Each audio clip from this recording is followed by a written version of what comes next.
And welcome to yet another exciting edition of Meet the CEO, a program we hope will inspire many, of course, bring closer the stories of some of our top leaders of various institutions, whether governmental or non-governmental. And my name, as always, is Eugene Anangwe. And of course, our guest right about now is a very special one. Of course, she is an aeronautical engineer, a politician, and a diplomat. And of course, she is none other than Winnie, who is Executive Director of Oxfam International. Thank you for joining us on Meet the CEO. Thank you for having me. Right, apart from the descriptions that I've given to you in the intro, it is important for some people to understand deeply the making of Winnie. How did that journey start? From the word go, from the time you were born to where you are today. Could you just briefly highlight to her who you are really? That's too long a story. I'm not young. But I see myself as a fighter. I fight for social justice. And through different roles that you have mentioned that I have had in my life, the opportunities to work, I have always been fighting injustice, women's rights, fighting poverty, fighting inequality. So that defines who I am. Yes, I studied aeronautics. Like every child born in this region at that time, maybe even still now, if you were good at mathematics, you were encouraged to seek a career in medicine or engineering. I chose engineering because I never felt that I could work in a hospital for all my life. And I didn't even see medical research as an opportunity for myself.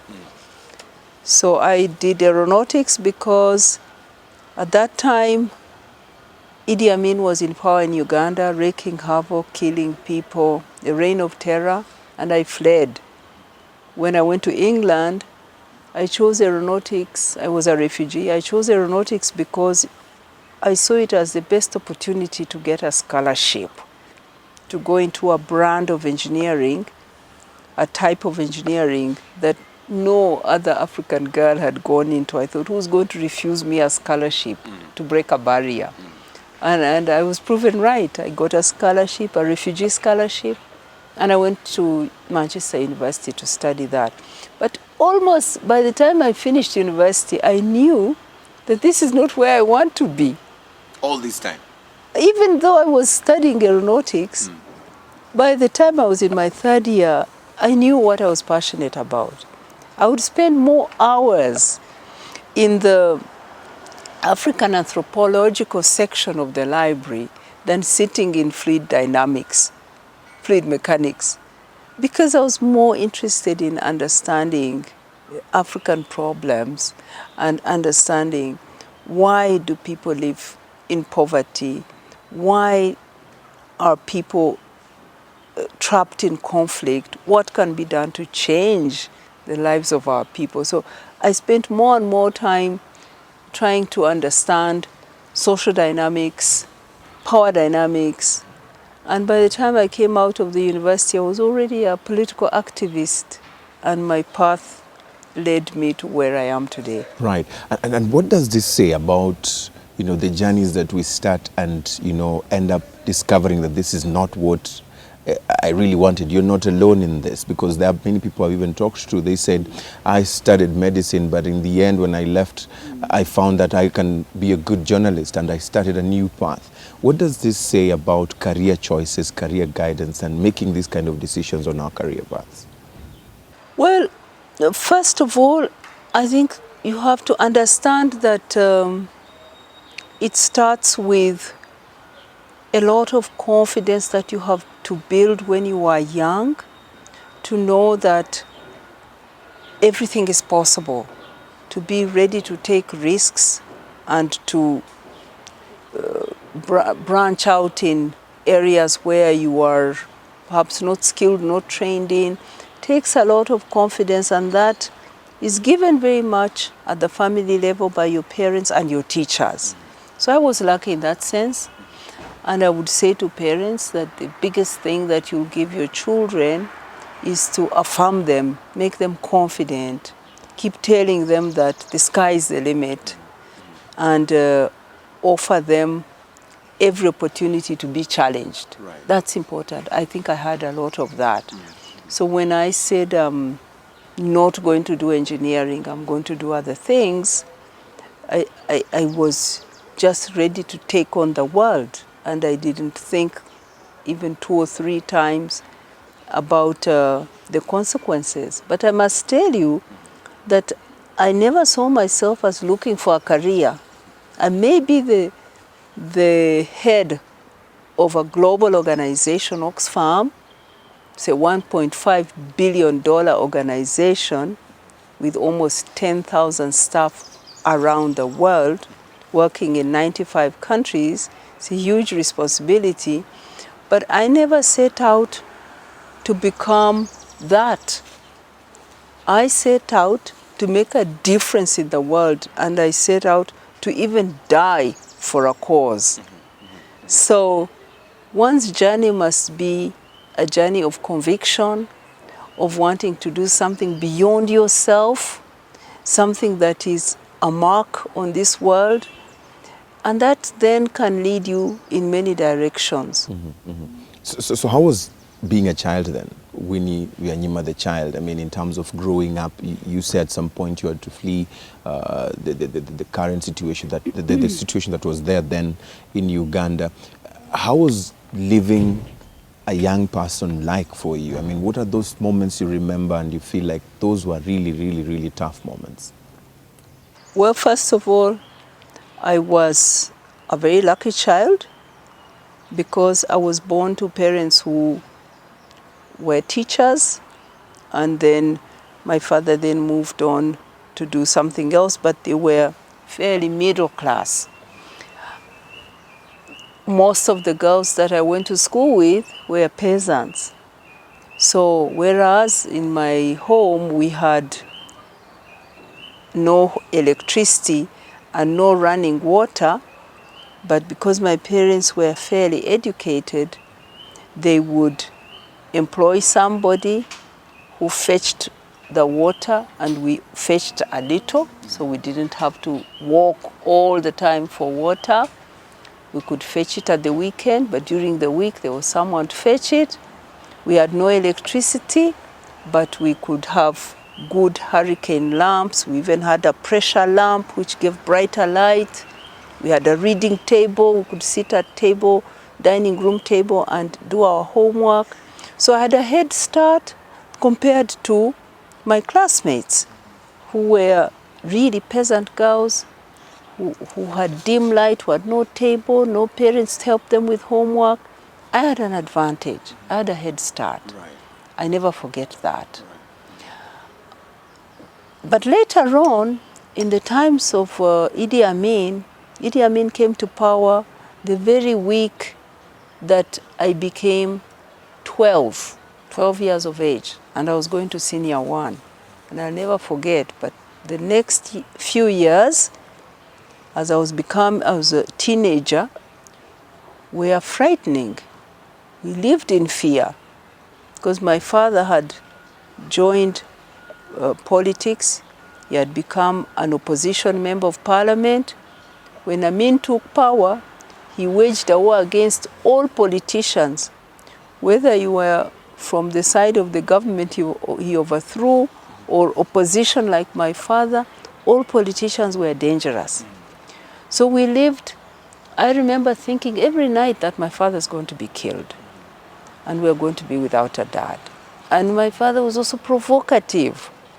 He liked to stand for justice. So every now and then he'd stand up to Amin's soldiers, and then we would wait at home for them to come to take him and kill him, and they never did. But we lived in fear. Occasionally they arrested him. And in school we felt unprotected. The soldiers could take a girl. A soldier could just take a 13-year-old girl from the street and marry her, and the parents would not even dare to protest. So that shaped my life too, and made me really hate dictatorship so much. not just the insecurity and the fear that we had to endure, but also the collapsed economy. I remember I had a sweet tooth. I liked my tea with lots of sugar. We were allowed 2 spoons of sugar, but I always cheated and had 3 or even 4 spoons of sugar in my cup of tea. When Amin collapsed our economy, there was no sugar, not even salt. We ate food with no salt. And these were tough times for you. And I hated Amin for that. And I hated dictatorship, that it now made our lives completely miserable. But most of all, the fear, the safety of my family. So by the time I was 17, 18, I fled Uganda when I was about 17. I was already really passionate, and my views were formed about how I want to be governed. And I entered political activism. I joined university groups where I went to Manchester University. I joined an Pan-African association to fight for the independence of Zimbabwe, South Africa, and the countries that were still colonized, Namibia. I joined women's rights organizations to fight for women's rights. So your activism life took another step. Absolutely. And it came from really seeing repression, and it also came from a mother who was an activist, a community activist. Before we take a break, it's important to also understand, because you mentioned the role that your parents played, and of course your father in showing you the bravery in standing out to injustices.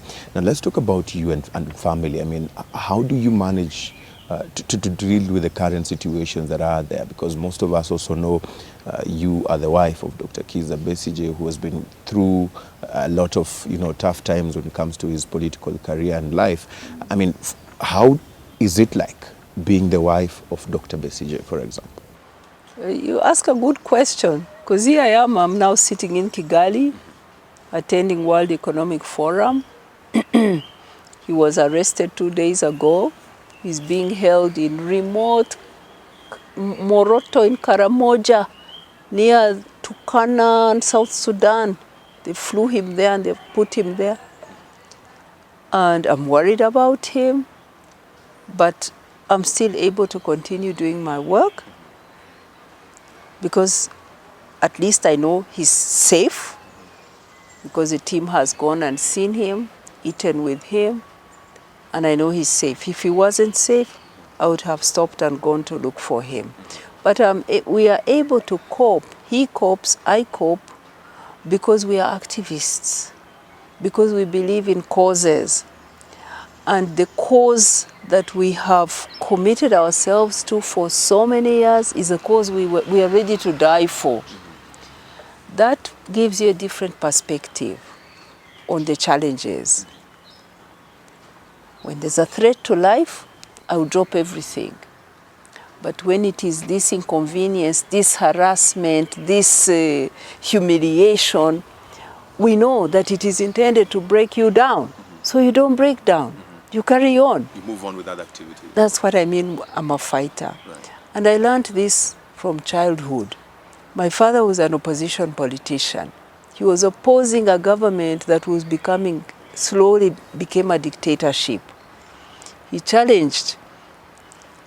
It reached a point when he was the only opposition leader in the whole of the south of Uganda. But he stood his ground. They would arrest him and he would come home and tell us, everybody will die. What matters is how you will die. If they kill me now, if they take me and kill me, I will have died an honorable man. And he told us not to fear, to be fearless in the face of injustice. That was my father. My mother too was a very bold activist who stood by him and who fought as a political activist and a women's rights activist. So I take it from the environment I grew up in. It was a resistance home. resisting dictatorship, resisting violation of human rights. That's what I knew. That's what I grew up in, and that's what I still do. So that's how we cope. It's painful. It is frightening. It is worrying. But you take it in your stride. And you have to keep moving. You have to keep on. You see, the action that was taken a few days ago by Dr. Besigye to, swear himself in as president, you as the wife, I mean, in terms of advising, I mean, did you know about this plan? And were you, in support of this? And what is your reaction to that particular action? I'm not in the decision-making of the party. I'm a founder of the party with him. When it was founded, I was still a politician in Uganda. Right. But I stood out and went into international development. And I maintained that line carefully. So I also learned about the decision for the party to swear him in. Like other party members, I actually picked it up through social media. And I can see its impact. I can see why the party decided to do that, and I can see the impact it is having. And I support him, but I don't shape the policies and the decisions of the party, no. Okay. We'll take a short break, and of course when we come back we'll talk more about Oxfam and of course other related issues. Do stay with us. It is definitely Meet the CEO. Our guest today is none other than Winnie, Byanyima, Executive Director, Oxfam International. We'll be coming back in a very short while. Do stay with us.